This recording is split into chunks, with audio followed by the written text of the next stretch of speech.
What does it mean to live life to the fullest, train to your potential, and perform at your best? Leave nothing on the table. That's a non-negotiable, is that I strive to be better every day. Because if I'm not on top of my game, how's anybody else going to follow me down the road? Keep demanding more of yourself to live up to that potential and to stay hungry. Training is progress. You know, when I look at the word training, I think of steps, baby steps to get somewhere that you want to be. And that is basically your life journey. It's a mindset in itself, man. It's like, it's not just about, I know that for you, a lot of that's about the physical, but we're constantly in training, whether it's growing our skill sets, whether it's growing our physical bodies, whether it's growing our relationships, whatever. And all of that's a training ground. And that kind of goes back to the mindset that we just talked about. You underestimate yourself and you don't even start. But then once you start, you often surpass what you thought you could do. Perform at your best, mate. That's sort of what life is all about. You know, I want to have the knowledge, I want to have the fitness, the health, the ambition and drive that no matter what comes along, when that next phone call comes, I can just say yes. I don't have to worry. Just go and do it. Yo, what is up, guys? Welcome to the Live, Train, Perform podcast. I'm your host, Sean Kober. Joining me for today's Client Corner episode is a fellow coach and one of my online clients, Scott Donnelly. What you're about to hear is a recording of an actual coaching call that we went through in recent weeks to give you guys an understanding of what I discuss on the podcast, but how I also implement those things with my clients. Let's get this episode underway. Hey, bro. Been a couple of weeks since we last chatted. Give me a quick rundown of where you're at, what's been going on. Mate, to be fair, since the last time we had a bit of a chat about, you pretty much told me to stop being a bitch, mate, and get moving, mate. Like I said to you, and it was something that I was aware of, that I kept trying to stop myself and find reasons as to why I didn't put myself in the position of just getting into a gym and getting going. And I said, you know what, like I know that's something that I always do. And I just needed that bit of a, I guess kick up the arse is just sort of, you know what, like it's true. Like I do this all the time. I've just got to get in there. So since then I went to two places. One of them I've been training at for a while, but I didn't want to go and train there because I'd been there for so long, even though I know it would probably be the best because I know everybody there. I know the management. I know that they would sort of let me do what I want. And a lot of that is to work with some of the kids and some of the athletes there. And basically went to him and said, mate, just get yourself in.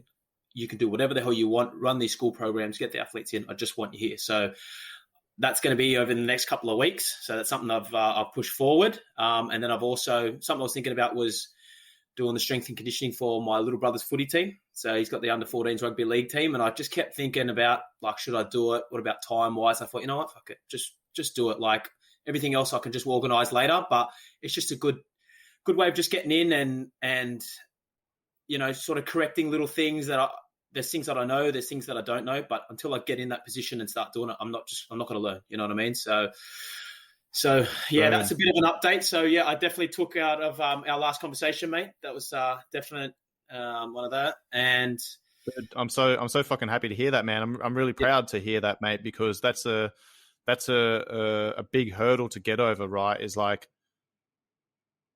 instead of waiting until you've got all the answers, you just put yourself in a position to accelerate your learning. And like, that's where you fucking learn, bro, is you make mistakes along the way, right? Like, I'm so grateful for my early clients in my coaching career. Cause I look back now, man, and I'm like, fuck, I was a good coach compared to a lot of other people, but compared to the coach that I am now, like I was a shit coach. And I look back and I always say to my old clients, man, I'm like, man, I'm so grateful that you trusted me in that process, because I was like, I was trialing my own systems. Like, it was a lot of trial and error, and I was figuring out what worked and what didn't work, you know? So just like you got to make those mistakes, bro, because that's where you learn, man.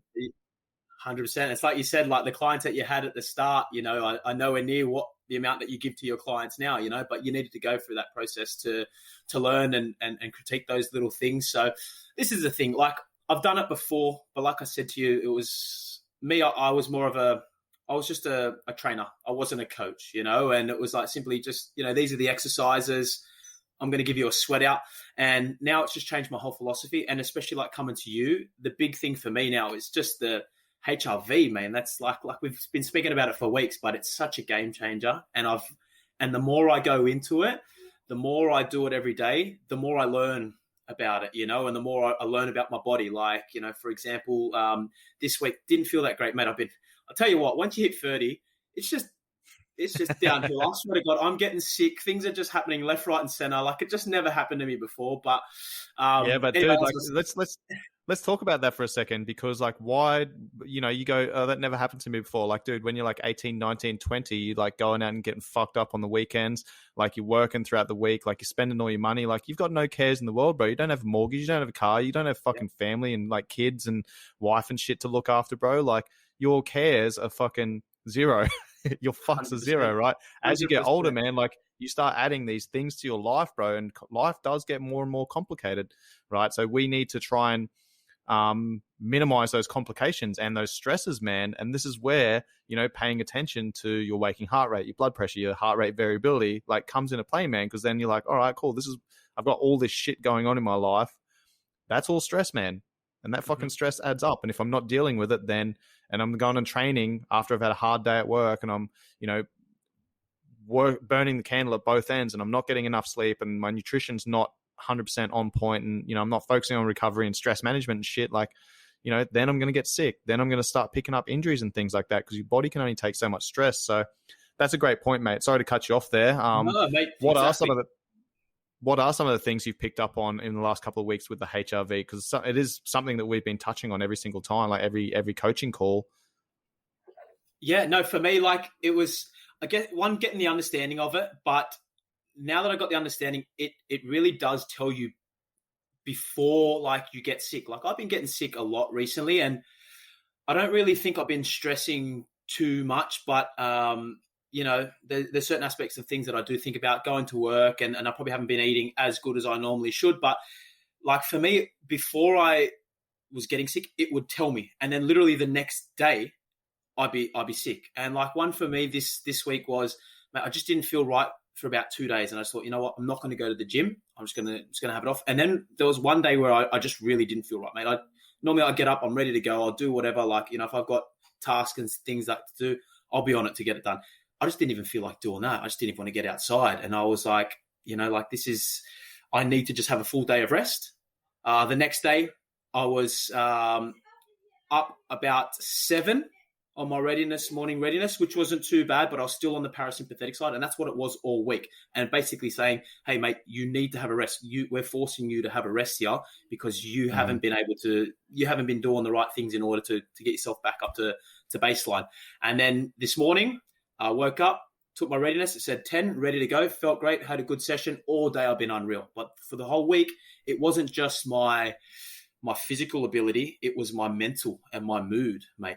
And like, and that was going into just being able to socialize with people. Like, when my mood's down and I'm not feeling right, I don't really want to speak to people. I'm more happy just in myself, just doing the job on my own. But today I was more than happy just running around being my normal self, like being that joker, because I was good. And it gave me that data to say that. And then the days prior, it gave me the data to say, hey, you're not right. And that's exactly why I felt that way. So like, rather than me going, hey, like, something's wrong with me, why am I, is there something mentally not wrong with me? No, it's just because my body's telling me, hey, you need to rest so that you can be optimal in all facets of life, whether that's physical, whether that's mental, all of it, if that makes sense to you, mate. Absolutely, mate. I love that, man. I love that. And that data it's gold, man. Like, the numbers don't lie, right? You can, and this is why like, majority of my clients, like, I get them tracking these data points, right? Like, these basic health markers, because, if you go to a doctor, man, what's the first thing a doctor does? Any GP, right? They're going to fucking typically take your pulse rate and your blood pressure, right? And it's like, oh, your blood pressure's high. Why is that? And then they start asking, well, they don't ask questions. They go, take this pill. Yeah, basically. But, the functional medicine is becoming more and more prominent, and functional medicine practitioners, they look at these numbers and they go, oh, your blood pressure is a little bit high. What could that be pointing to? That's a symptom of something, right? That's your body telling you something. All right, what's going on? And then we start asking questions around, how's your sleep, how's your nutrition, how's your training, how's your stress management, how's your hydration levels, like, are you deficient in any micronutrients? Are you getting enough energy in? You know, how much sunshine are you getting? Blah, blah, blah, blah, blah. Like, those numbers are literally fucking telling you that something's up, man. And when you have that data, then it gives you the information to then make an informed decision on how you're going to conduct yourself that day in terms of all of those things. And as you said, man, you know, your HRV is a little bit low. You're in a parasympathetic state. You know, your body's under stress. Sweet. Have a little bit of an extra sleep in. Get to bed a little bit earlier. Make sure that you prioritize, you know, hydration and good quality nutrition so you can give your body the nutrients it requires to get back to homeostasis or baseline. Exactly. And you need that data to know that, hey, I need to start eating, but I need to rest more. Whereas before, mate, I used to just think, oh, I've just been weak today, you know, like, and I'd get the shits with myself as a young bloke, like you go in, then I couldn't bench what I did the week before. But it's because my body was trying to tell me something. But until you know that, till you have an understanding of that, and until you get the data, you don't know what to do about it. You know, it's like I'm a truck mechanic by trade, right? So, you know, if an engine sounds like there's something wrong with it, I'll listen to it. And, okay, I sort of know some certain things, but until you plug it in, sometimes you need to plug it in. Everything's electronic these days, and it gives you the data of, hey, this cylinder's not firing properly. So then you know where to go to. It's the same sort of a thing with the body, and like using the HRV as the markers that we can use, but we don't use them. We don't have the understanding of it. So, like, you know, as much as I've been in a training my whole life, I've only just figured this out now, you know, and I'm almost 30. So, like, if I'd have known this 10 years ago, would have been, you know, life changing. But for me now, it's probably a good time, because this is the time now, as I've said to you, I'm starting to get sick a bit more. I'm starting to get these little injuries. So by having this data now, I can start to adjust my way of training, whether that's, you know, going hard at it one day, then the next day having to teeter off that, because I know, hey, if I do 2 or 3 days in a row, I know I'm going to get sick. It's just the way my body's working at the moment, you know. Or is it that way because I'm not, you know, getting the right nutrients and vitamins in? You know, I'm pretty good with my diet, but I might be lacking in something that I don't know. And if it keeps happening, I've got the data to go, okay, let's change this up. Then I, you know, train a bit harder. I don't get sick as often. Hey, that was the thing that I needed to do or adjust, you know. So yeah, that's been the big game changer, mate, for me. And the biggest takeout. Mate. Yeah, I love that, bro. Now, last time we were speaking, you were saying that you were getting a heap of your mates onto it as well. Yeah, big time, mate. I've had to order 5 bloody chest straps, mate. So good. Yeah, what are they noticing? And they love it, mate. Like, I had this same conversation today. So one of the guys I work with, we used to train together. We're good mates, but even he was saying, I'm getting sick all the time. I said, mate, this is going to change your life. I'm going to get you a chest strap.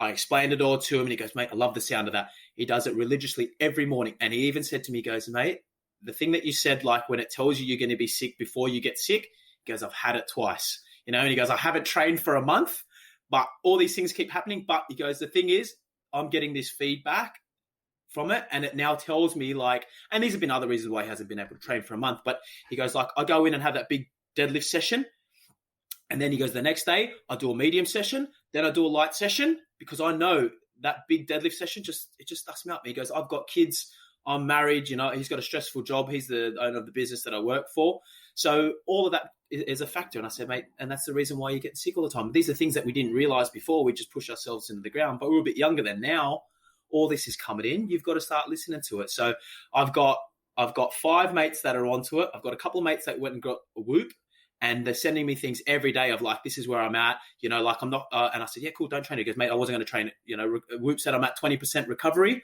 If I train, I know I'm going to be fucked, you know? So, like, it's just unreal, game changing. Yeah, cool, man. That's awesome. Let's pause there for a second, because that is why I run a modular training system, right? Is because I always say, man, like it's much easier to maintain momentum than it is to create or regain momentum, right? Yep. So this is where I need to be careful in how I educate people on this data, because some people will go, all right, my HRV is low, I'm in a highly sympathetic state, so now I'm not going to go and train, right? And then 1 day becomes 2 days, becomes 3 days.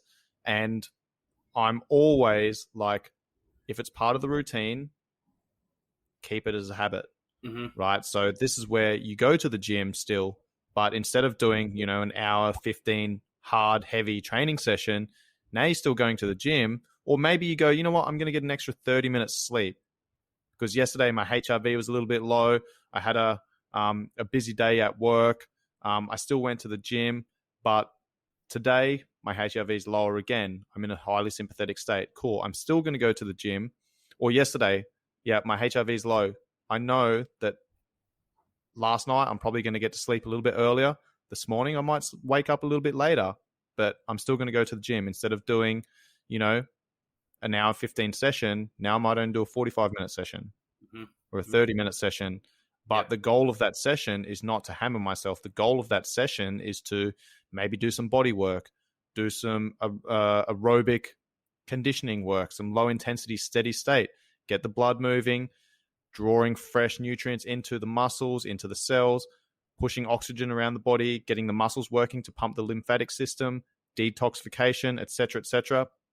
I'm still doing something, but, I'm not pushing hard. I'm doing a light session that's going to add to my day rather than taking away from it and fuel recovery. Right. Sometimes it's going to be time when, all right, cool, I need to have a break. I need to stop. I need to, rest up. But for the most part, that's typically not the best idea unless you've pushed so hard for so long that your body kind of forces you to. But yeah, I like the active recovery component of, my HRV is a little bit low. It's been trending down over the last couple of days. I'm still going to get into the gym. I'm still going to do something, but I'm going to change my style of training. I'm going to make it a lot lighter. I'm going to make it a little bit more aerobic based. I'm not doing any high intensity work. I'm not doing max effort, strength work or speed or power work. I'm looking after the body and it's adding to my day rather than taking away from it. And it's fueling that recovery so that, I can't. And that's the thing. This is where you might go, you know what, I'm going to get into the gym. I'm still going to do some mobility work. I'm going to do some corrective exercise. My HRV was low this morning. I'm in a highly sympathetic state. Do a little bit of low intensity, steady state based work. Might be a light jog for a couple of Ks. And then, sweet, I'm going to stretch. I'm going to mobilize. I'm going to focus on my breathing. I'm going to drive that parasympathetic state, kick off that recovery process, and then go through the rest of my day. Because here's the thing, man. Like, we know that you typically feel fucking better after training, right? I'm sure there's days when, I'm sure there's days when you sit around, you do fucking nothing, man. You feel lazy, you feel sluggish, you feel lethargic, right? Yep. Sometimes it's more beneficial to get up and do something. But, looking at that data, using that data, that you're in a sympathetic state. Cool, I'm going to drive the parasympathetic system and do a little bit of work that's going to be beneficial, that's going to aid in recovery, but then I'm going to drive the parasympathetic state. Exactly. And going off that, for me, I train at 5:30 in the morning, right? And if I don't get up and I lay in bed, I hate myself because, it's that thing I like to, and you've said it many times before, it start with the day with a bit of a success, right? So if I wake up and go, I'm not going to go to the gym today and lay in bed, I've already lost something to begin with, mate. And you really put that into me listening to all your podcasts. But so now it's like, no, I'm not going to get up and go to the gym because I know myself, right? I like, if I go into the gym, I'm going to get a bit excited. But so what I do is I stretch. I stretch for 45 minutes in the morning on days that even when I my parasympathetics high or sympathetic, I'm up high. So I won't go in the gym. I'll stretch for 45 minutes. Then I've got my bands and I do my corrective exercise. And I've told you before, I've had problems in mobility with my shoulders. So that's what I do with my band work. So altogether, it's about an hour. But I got up out of bed when I said I would get out of bed. I did some things that's going to benefit me throughout the day, and I feel a lot better for it. Just getting the blood flow, telling myself I'm going to do something. I know I've got tight hips. I know I've got tight calves. I broke my ankle, so I've now just gotten to the point where I can actually stretch a lot of my lower body because I've sort of broken past that point of immobility. So and now that's what I do every morning, even if I don't go to the gym. And if I go to the gym, I still wake up half an hour beforehand. I stretch because I know going into the gym, that's going to benefit me, and I'm going to be able to squat better. I'm going to be able to deadlift better because I've got that flexibility and mobility to do so. Love that, man. That's awesome, bro. How is the injury going? Yeah, like I said, mate, my stretching routine was a lot more upper body because I couldn't do, other than the banded exercise that I need to do for my ankle. It was mainly upper body, but now I went to the physio last time and he said, He goes, you're walking funny. He goes, you're nursing it. He goes, stop being a bitch. Work through the pain, put some weight through it, really work that range of motion. So now I can start to do that. So now I'm starting to do a lot more like ankle stretches, a lot more mobility stuff through it, and it's feeling a lot more comfortable. I can actually put some load through it now.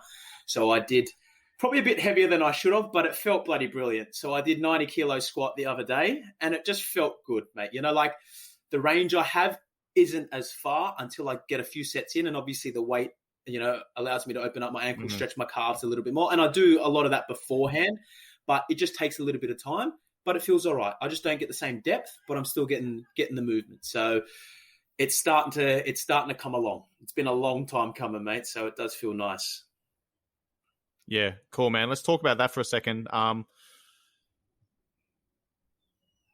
You're not loading the bar with 90 kilos straight up and then dropping down. No. I slowly build up. But he did.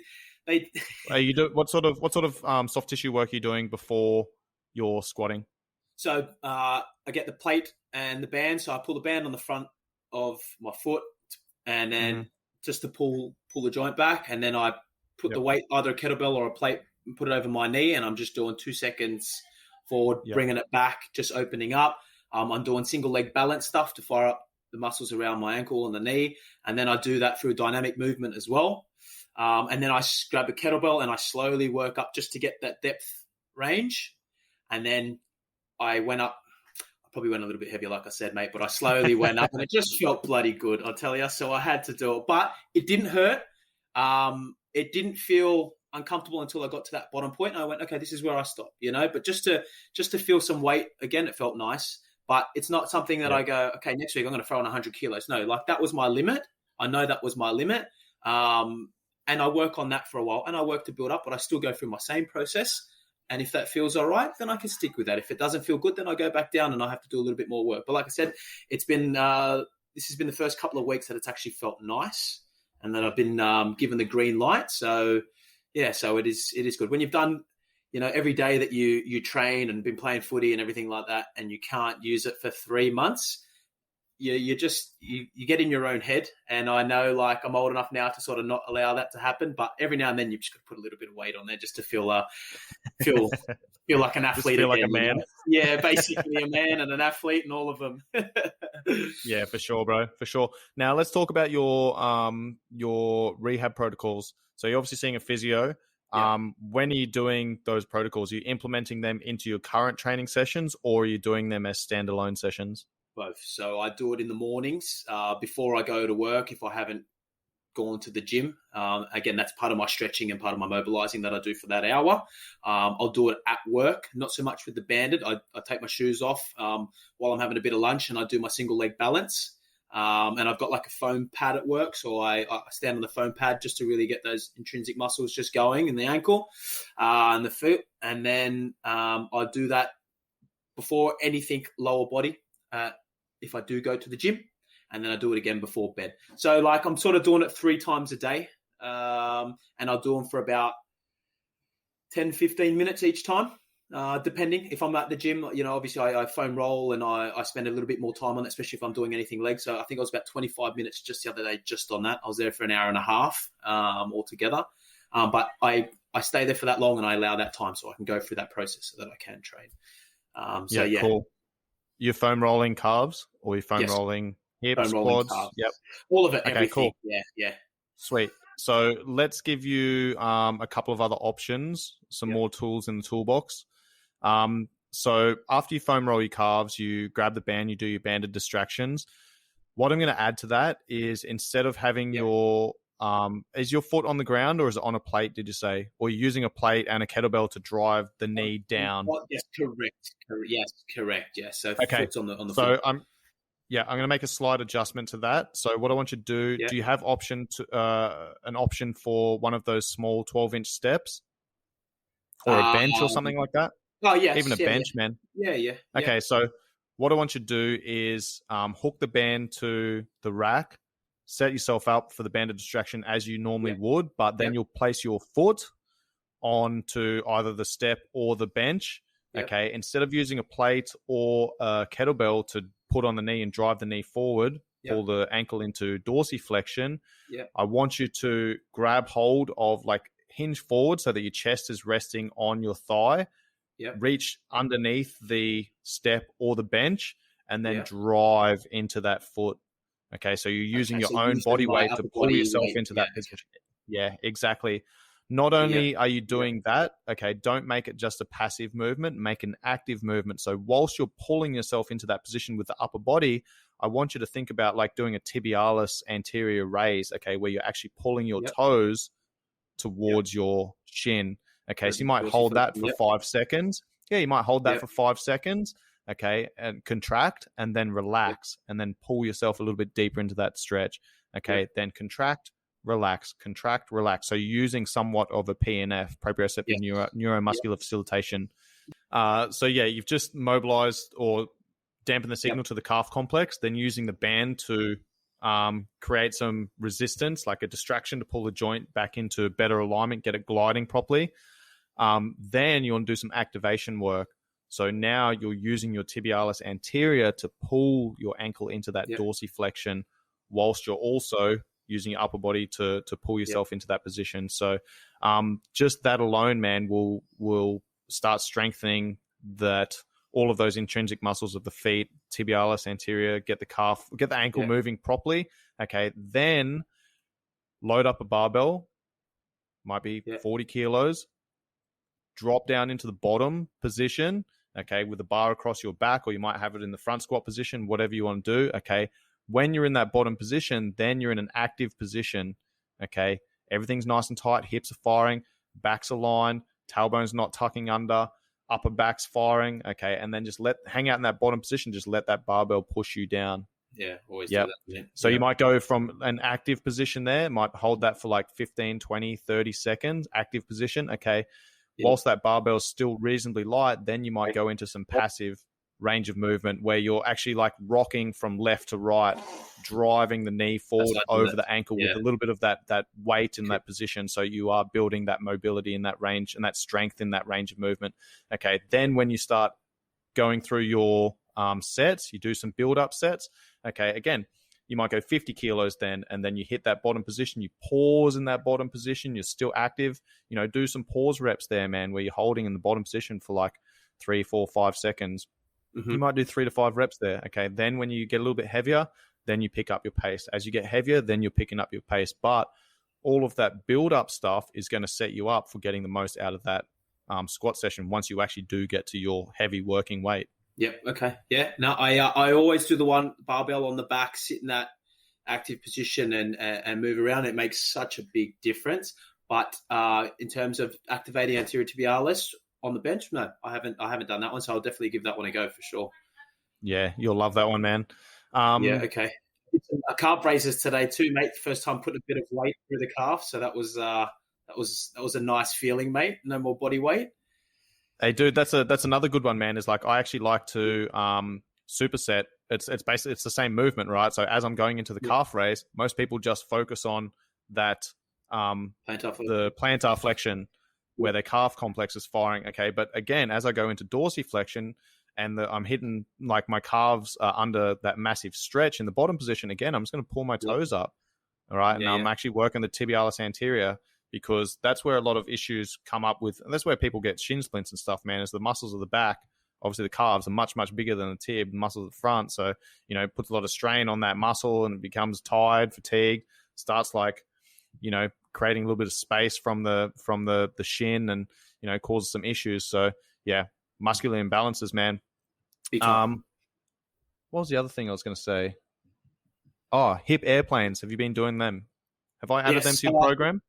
Not, I used to do them, but I haven't been doing them now. I've been more or less putting my ankle on a bit more unstable surfaces. So I was doing it a lot just on the floor, got good with that. Then I was doing through dynamic movement, and now I've got it onto a foam pad and slowly doing some dynamic movement through the foam pad.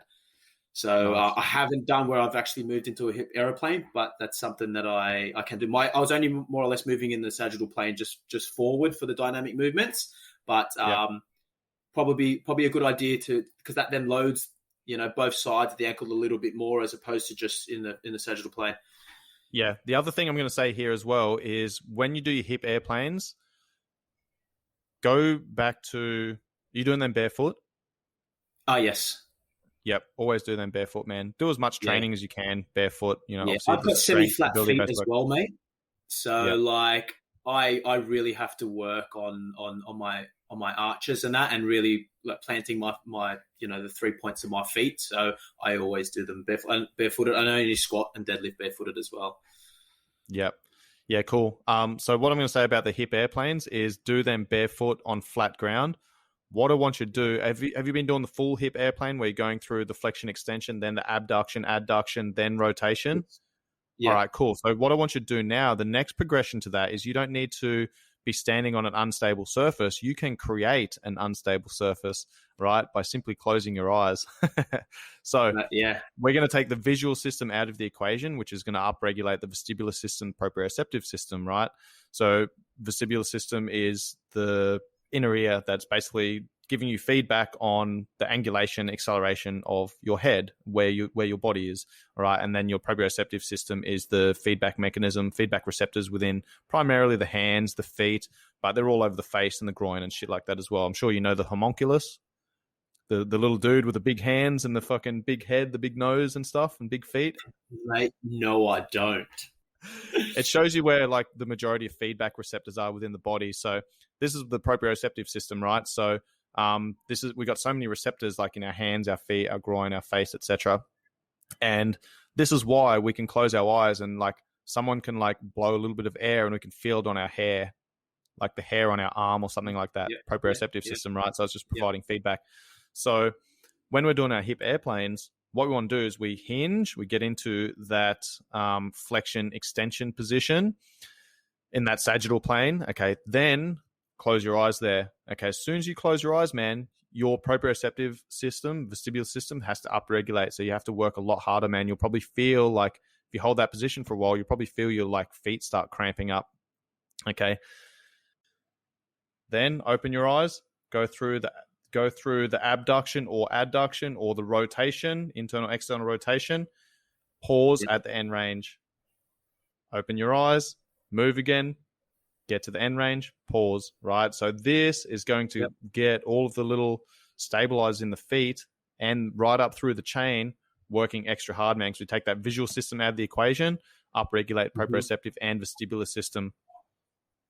So that's something. So Go on. No, sorry, was that closing your eyes into external rotation, then opening your eyes to come back into that position and then redo?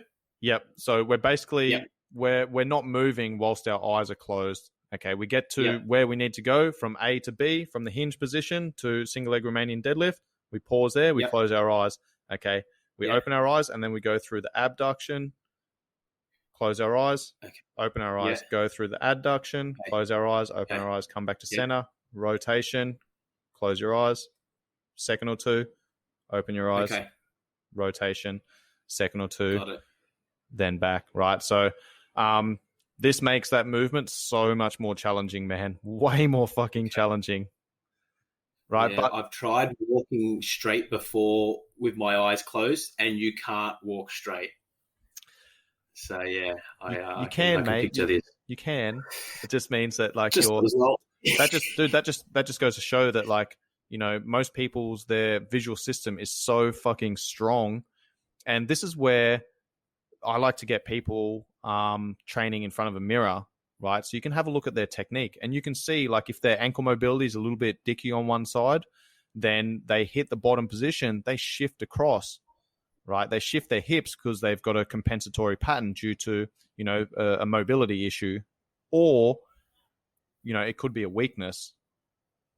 So their body's compensating to make up for that. And then when you show people in that, you say, hey, how do you feel? Do you feel like both sides are working even? Are you loading one side more than the other? Is one side tighter than the other? They're like, no, I feel good. I feel even. You put them in front of a mirror, man. You're like, okay, you can see what you're seeing and what you're feeling are two different things, right? So then you can start connecting the dots. And I always get people do this where they're doing a squat, like just a body weight squat in front of the mirror, man. I'm like, all right, you see this? Your hips are shifting over this way, probably because this ankle's rolling in, you know, that knee's caving, going in valgus position, you're shifting your weight, blah, blah, blah.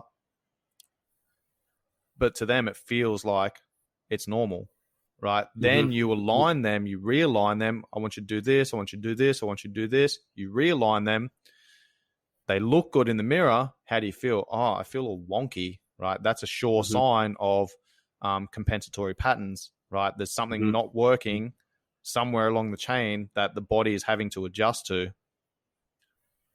So that's something that you can pay attention to with yourself, man, because what you might find is when you go into, you probably already find when you're doing your hip airplanes, when you go into, you know, any of the positions, maybe it's abduction or adduction or something like that, you're a little bit unstable, or one side's relatively stable, but the other side's not, right? Then you take the visual system out of the equation, you close your eyes, man, that shines a fucking spotlight on those imbalances and those weaknesses, that dysfunction that's coming up there. So then you can start addressing that.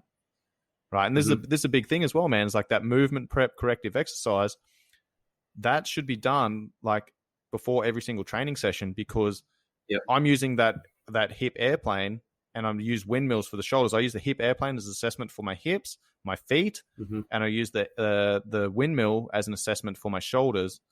Right. And then that's telling me, hey, I'm feeling tension here. I'm lacking mobility here. This means X, this means Y, this is what I need to do. And those drills are my assessments. And then they tell me, it's like a flow chart, right? Does this feel tight? Yes. All right, I'm going to go and mobilize that. Did that fix it? Yes. Is somewhere else feeling tight? No. All right, cool. I'm in a pretty good state to be able to train. I don't need to spend as much time on my mobility and corrective exercise, right? But if I'm getting, does this feel tight? Yes. I just mobilize that. Did that fix it? Yes. Is somewhere else feeling tight? Yes. What do I need to do? Mobilize. I need to do this. Did that fix it? Yes. Is somewhere else feeling tight? Yes. Right. So that's where and again, that's a good, tying back into one of the first things we're talking about with the HRV, man. Like, again, you'll start connecting the dots when you go into the gym and you start doing this mobility work and you're like, oh, fuck, I wasn't tight here the other day, but today I am tight, but my HRV is down. I'm in a sympathetic state. I got a 6 on the readiness score, right? Now I can see, hey, my body's holding tension in areas where it doesn't normally hold it, right? So this is where, you're using that data, you're using those tools to then, all right, cool, I need to spend a little bit more time on addressing the body and giving the body a little bit of love, man, giving it a fucking service. Yeah. Okay. Didn't even think about it that way as well. Yeah. Cool. Right. I'll give that a go, mate, and I'll let you know how that goes.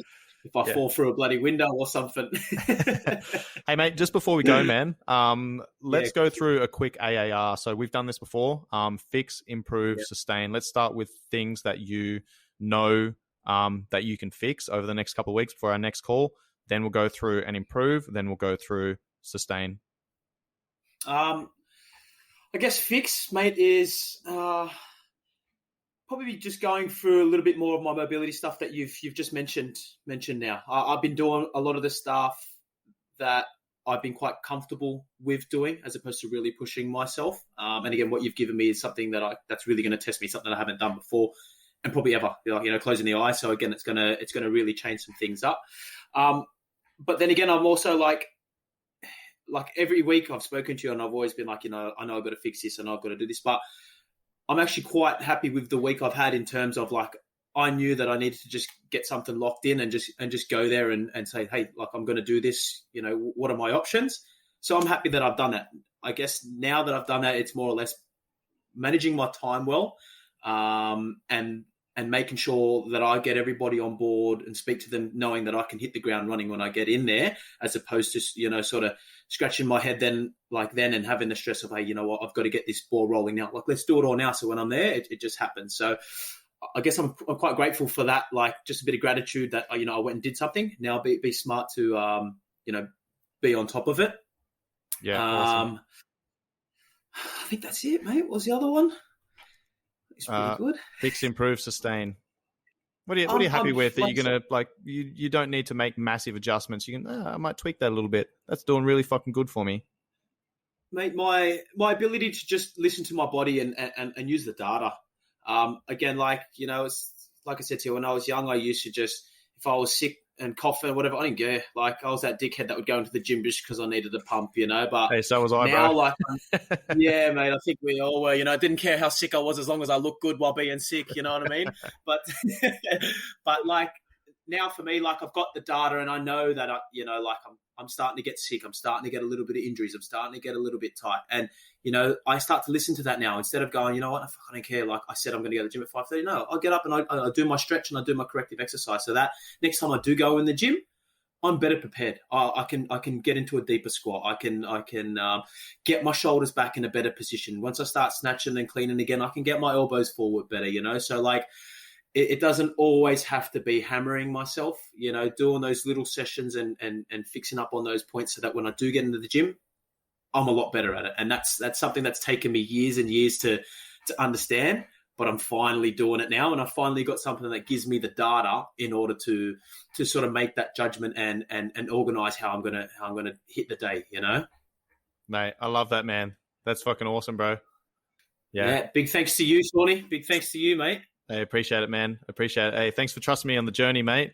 Also, the next time we chat, I'm going to have a new program uploaded for you. So for the next couple of weeks, stick with what you're doing. Start, you know, loading a little bit more.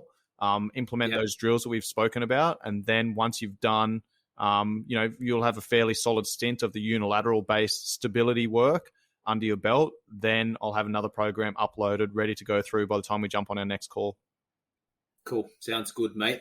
Sounds good. Sorry awesome, for the few breakups in this convo, mate, but I hope it all gets put together. Good, all right, brother. Thanks, Shawnee. It's all good, mate. I'll sort it out. Hey, awesome stuff, bro. We'll chat to you soon. Chat to you soon. See you, buddy. Cheers, mate. And there we have another Client Corner episode with my man, Scott Donnelly. Thank you very much for allowing me to record that episode and put it live onto the podcast for the benefit of the audience. I really appreciate it, mate. This episode was brought to you by Swiss 8, which is a proactive mental health program designed to allow you to structure in and schedule 8 pillars of health and wellness via an app on your phone, as well as Be Spunky, which is a male hormone optimization supplement that I'm affiliated with. I'll have those links in the show notes. Any 5-star ratings and reviews are much appreciated. Much love, guys. Peace.